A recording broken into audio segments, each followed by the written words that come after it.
Good morning, grade 4. For this week, our module is entitled Stay Curious. This is gonna be our week 5 for quarter 3. So let's start. For your motivational activity on page 211, you have to identify the pictures. Tell whether it is real or fantasy. Alin kaya dito yung real, and alin dito yung fantasy. Ilalagay nyo lang dun sa line, whether real siya or fantasy. Alright, after that, we do have reality versus fantasy. When we say reality, it's either true story. Na-discuss na natin to before, it's just a recall. It's either true story. Pag sinabi natin true story, ito yung nangyari in real life. And then realistic story, ito naman ang ibig sabihin naman ito ng realistic story. It is possible to happen in real life.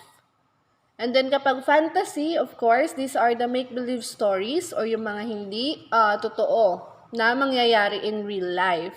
Halimbawa, yung mga fairies, witch, mga ganun, may mga magics, powers. Yun yung mga fantasy stories. Alright, next, we do also have the fact versus opinion. So when we say fact, it is a piece of information that can be shown to be true, tapos verified truth din siya. Totoo siya, tapos na-verify na totoo. And then opinion, this is just a mere reaction or point of view or of a person. Pwedeng reaction mo lang yun tungkol dun sa issue, or yun ay sariling point of view lang ng isang tao. So yun yung opinion. So yung opinion po,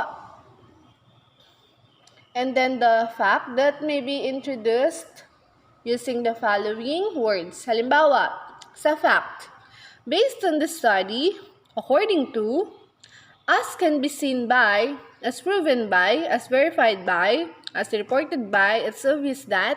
So, yun yung mga starting statement kapag ang sasabihin nyo ay fact or yung statement ay fact.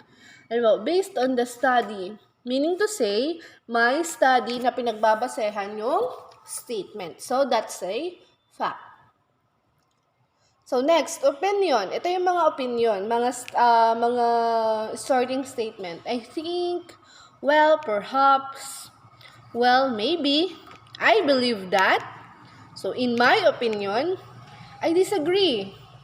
I don't think, yan. Ito yung mga starting, introduction, mga expressions para i-introduce yung statement mo, which is an opinion.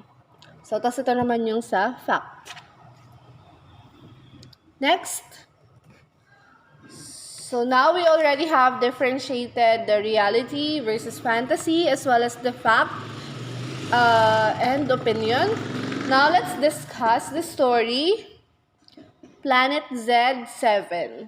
So, this is on your book, pages 215 to 216.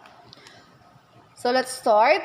So, Planet Z7, the silver spaceship glided down on the planet listed as Z7 in the space chart. So, may silver spaceship daw na nag-glided dun sa planet na ang tawag daw based dun sa space charts ay Z7. Next, it passed through the pale green misty sky. Green daw, tapos misty yung sky. Then, it nestled down in a deep rock canyon.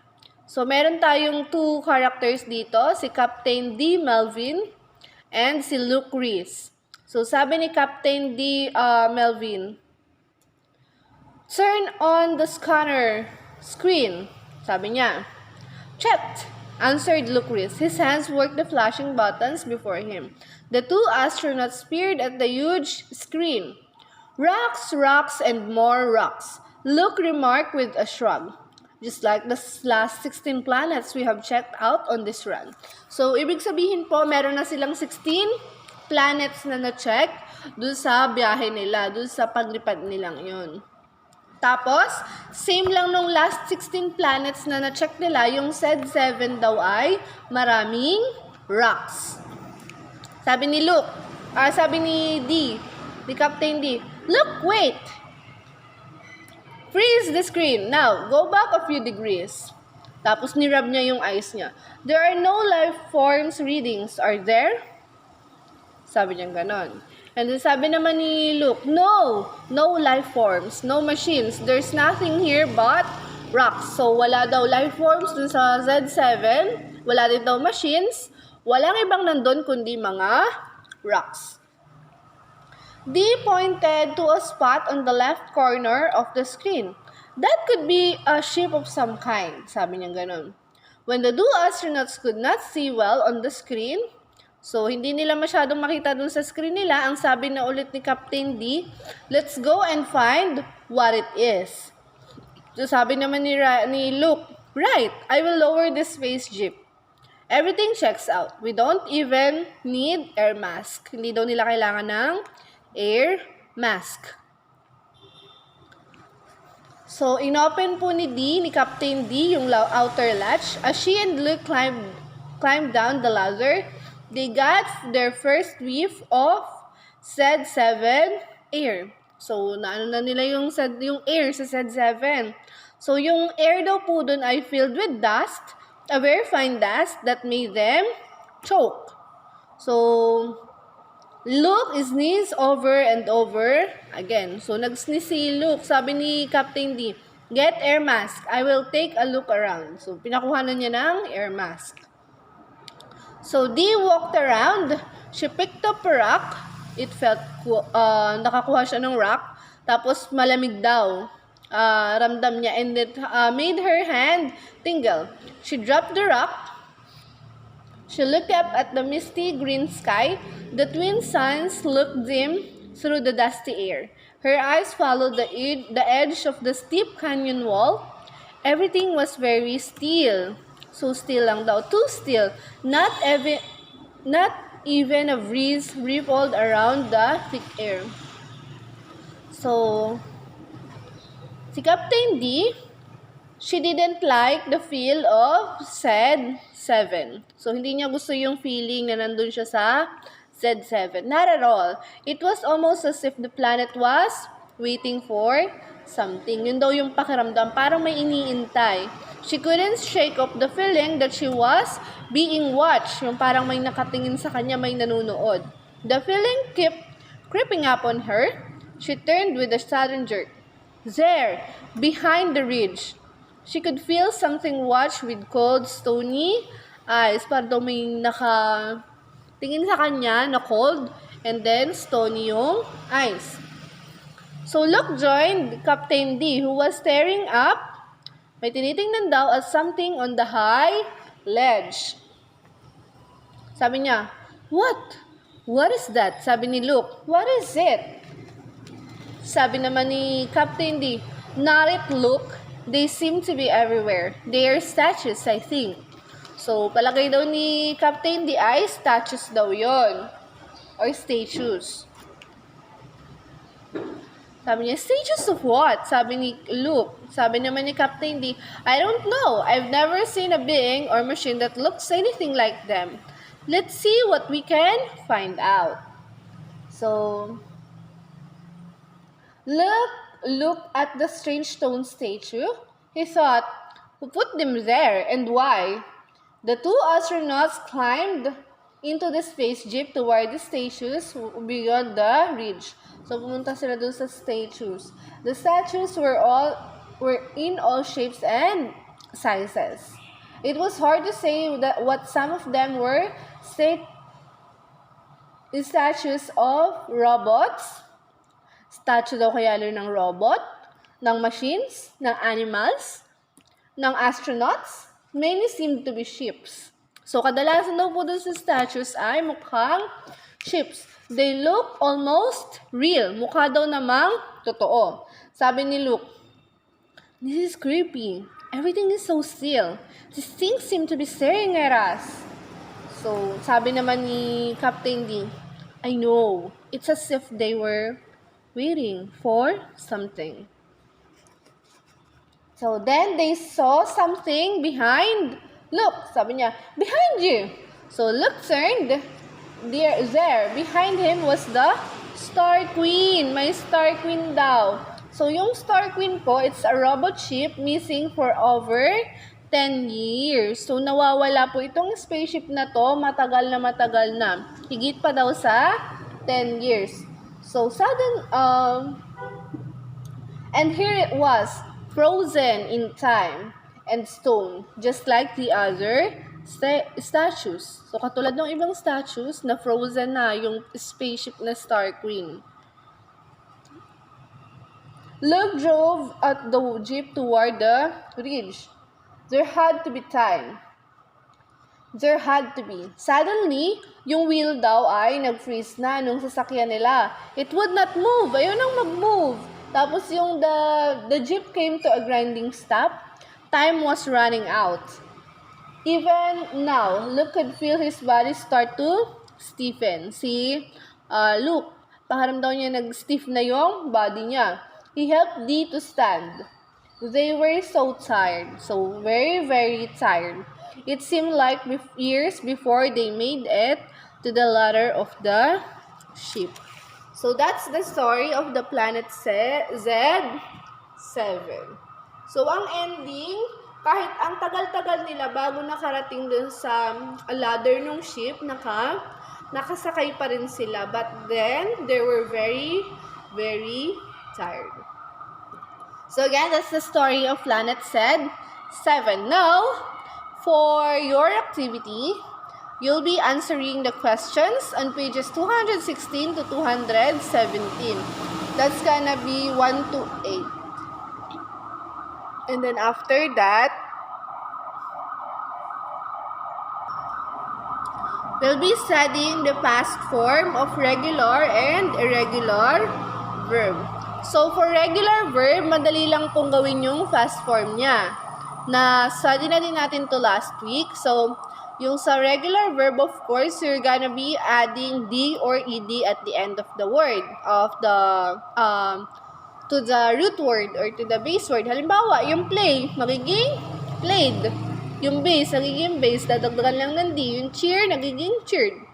So, ganun lang. And then, if it's ending with a Y, tapos yung katabi ni Y ay consonant, unlike this one, play, ang katabi niya ay vowel.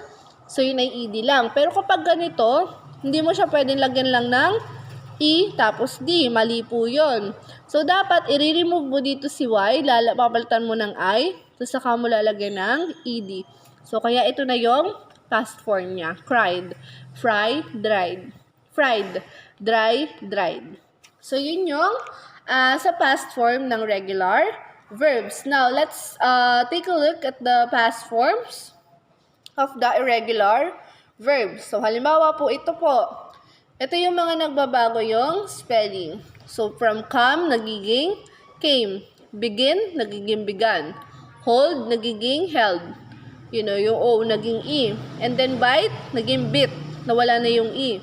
Blow, naging blew. Yung O, naging letter E. Yung cling, naging clung. So, yung letter I, naging napalitan ng U. We also do have the break, tapos naging broke.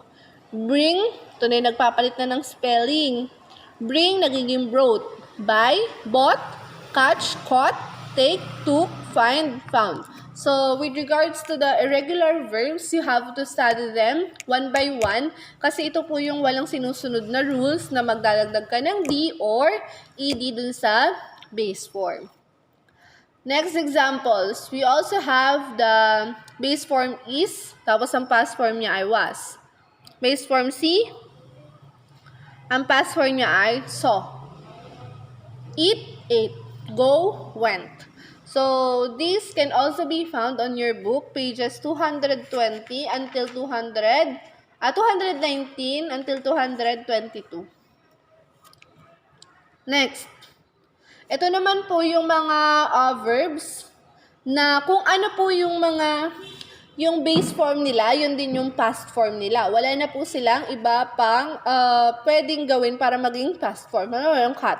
Hindi mo siya pwedeng gawing cutted. That's actually wrong. So, ang past form po niya ay cut pa rin. Bet, bet pa rin. Set, set pa rin po. Put, put pa rin. Then heat, read, sleep, split. So, yan mga, kung ano yung base form nila, yun din yung magiging past form nila. Next one.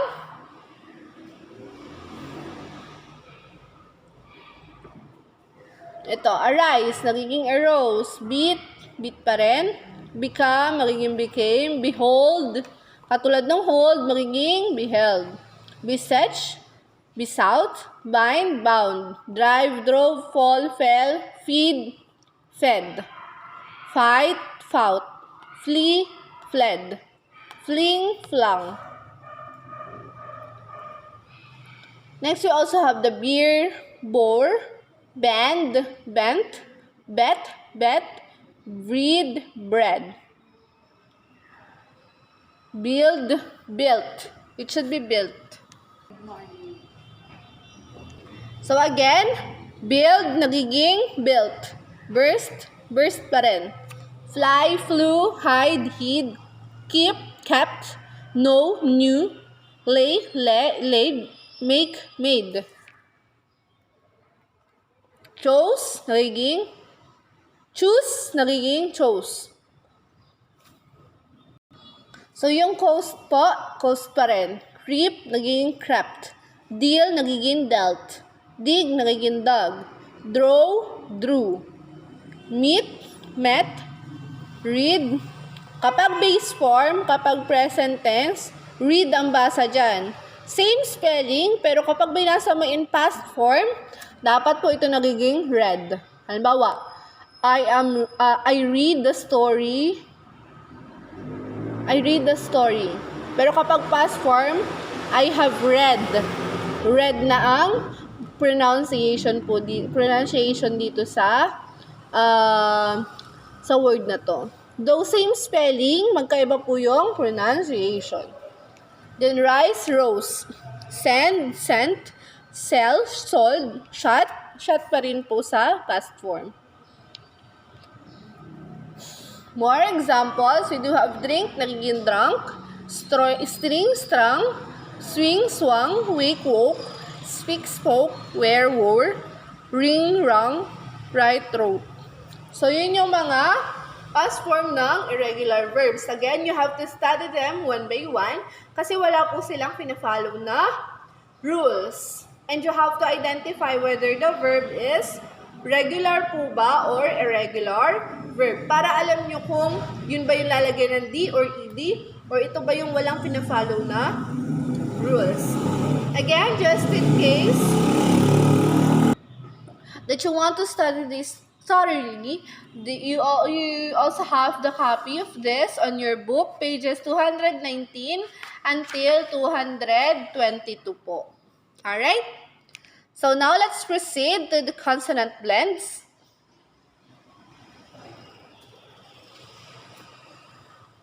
Alright, before pala mag-consonant blends, you also have to answer quick check. Form the verbs on page 222. So, i-write nyo lang po yung correct past form ng bawat verb. Halimbawa, yung teach. Ano kaya yung past form niya? Yung go. Ano ang past form? Fly, drive, give, freeze, search, catch, bring, and shut. So, yun. I-write nyo lang again yung past form ng verbs. Next, we do now have the consonant blends.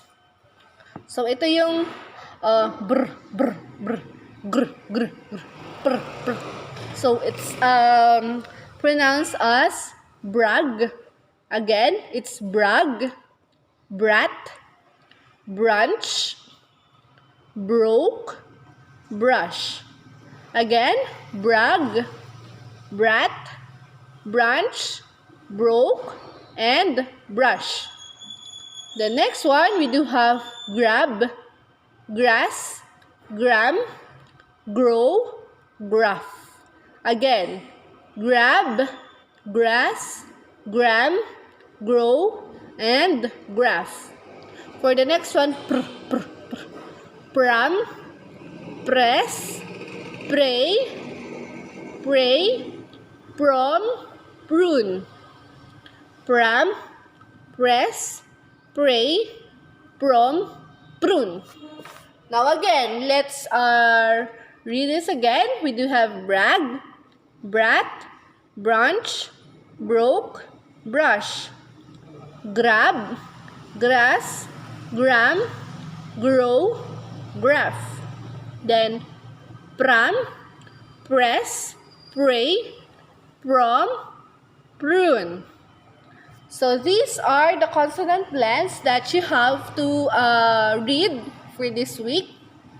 So while you are reading these consonant blends, you have to record yourself and then submit it to me. So paano nyo po isasubmit?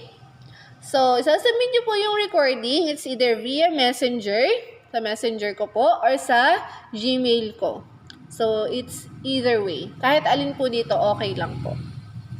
Alright, and if you have questions regarding this, you can just message me sa GC natin. Next, after that reading, you also have the evaluation part. So you have to answer pages 231 to 232. Ang sasagutan lang po ay yung part 1. So you encircle the letter of the correct answer. So, yun lang. Yung 1 to 3, part 1. And then, yung part 3 lang po. So, 1 and 3 lang. Doon sa part 3, yung choose appropriate verb to be used in the paragraph from the box. Make sure that the words are in their past form. So, yun yung sa test 3. Yung sisiguraduhin nyo na yung verbs. Halimbawa, yung announce. Ano ba ang past form niya? Okay, halimbawa, dadagdagan ng D. So, announced. So, pag isusulat nyo na siya, dapat nasa past form na po yung verb. Alright, and then reminders, don't forget to cut the pages that have answers 216, 217, 222, 231, and 232. And the submission is on February 14, 2022. That's gonna be on Monday. Always refer to your learning guide. Okay lang naman pong magtanong. But make sure that you already checked your learning guide before you ask question. Alright? And then check if you have completed all the tasks, kung nagawa na po ba yung mga dapat sagutan, and then yung mga dapat gawin, like the recording. Then that's gonna be it, and if you still have any other questions, again, you can message me on Messenger. So that's gonna be all for today. Thank you so much, grade 4.